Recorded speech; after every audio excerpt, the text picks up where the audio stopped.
welcome back to my channel. My name is Tracy. I'm so excited to have you here today. It is Sunday, so it's Sunday Facebook Challenge, and we have a different theme each week.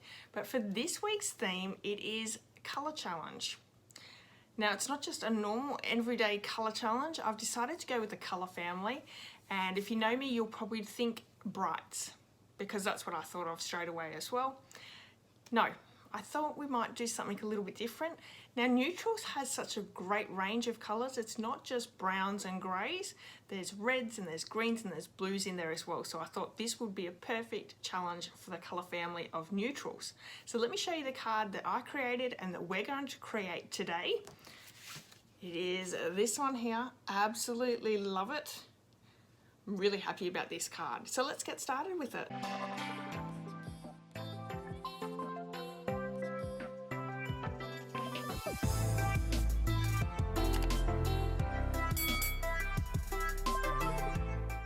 All the supplies and the measurements that I've used for today's card can be seen over my blog. There is a link to this blog post in the description of this video, and there's clickable links to my online store in the description of this video.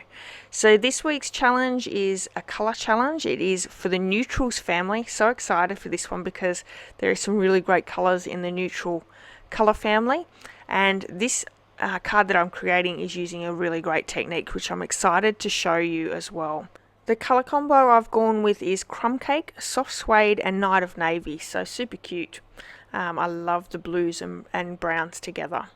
So we have our basic white card base here. I'm using 𝒕𝒐𝒔𝒕 ink and that smaller stamp from the Enjoy the Moment stamp set. This is carrying over to the new annual catalogue, so super excited for that.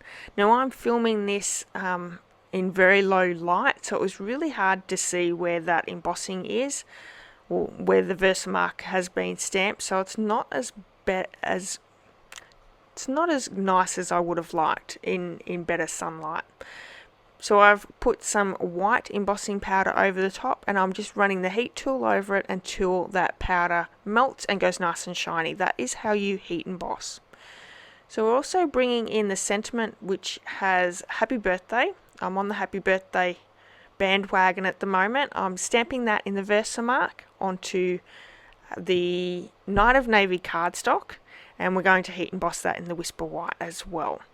Okay, so we have another piece of basic white there that we're going to ink with Soft Suede ink and that beautiful seed pod, and I do know all of them, but I can't remember what one's what.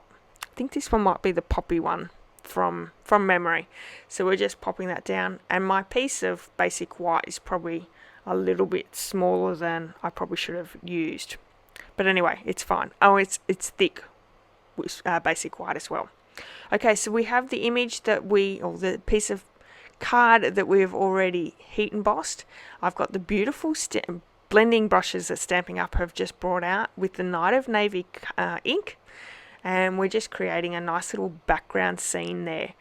Now this technique here is Emboss Resist. Okay, and I just wanted to quickly show you. So you lay your ink down and then you run a rag over the top, and over the top of your embossing it will stick to that, so you can rub that off and it repels it, and it creates a really great effect. Really makes everything pop up with that embossing. So we're just fussy cutting the poppy seed, I think that's what it's called. Forgive me, I'm not big on plants, especially not seeds. So we're going to pop some dimensionals on the background there, and that's going to get popped down onto our card base. I've got a nice little long strip there. Now if you're in need of any of the supplies that I'm using on today's card, you can purchase them in my online store for this card or for any other card that you're creating. You can use the hostess code for this month, and I'll send you out a handmade card as well as a bundle tutorial which is packed full of wonderful inspiration and full photographs, all the dimensions, all the measurements, all the instructions. So you're going to get plenty of inspiration there. So I have also popped up that sentiment with some dimensionals, and I'm just running some linen thread around that card and tying a nice little knot. This is more of a masculine looking card, I think, but definitely give that to a female as well. So we're going to use some liquid adhesive to attach it to our crumb cake matting there, and there's a nice little edging all the way around, and some dimensionals down to attach it to our crumb cake card base. So really quite a simple card, but I love that emboss resist technique that we've used here, and this colour scheme is gorgeous. There is plenty to choose from in the neutral. Thank you so much for joining me today. I hope you've enjoyed today's card. If you have, please give me a thumbs up, and I'd love if you left me a comment. If you haven't hit subscribe, you could do that as well. If you would like to join in with this week's colour challenge of neutrals, please do. We would love to see your creation, and I tell you, it'll be a lot of fun. Alright, I'll be back with another video really soon, so hopefully you can join me for that. And if you haven't signed up for my emails, you could do that over on my blog, where all the instructions and the supplies are listed over there as well for you. Alright everyone, have a wonderful day. Bye bye. Are you hearing my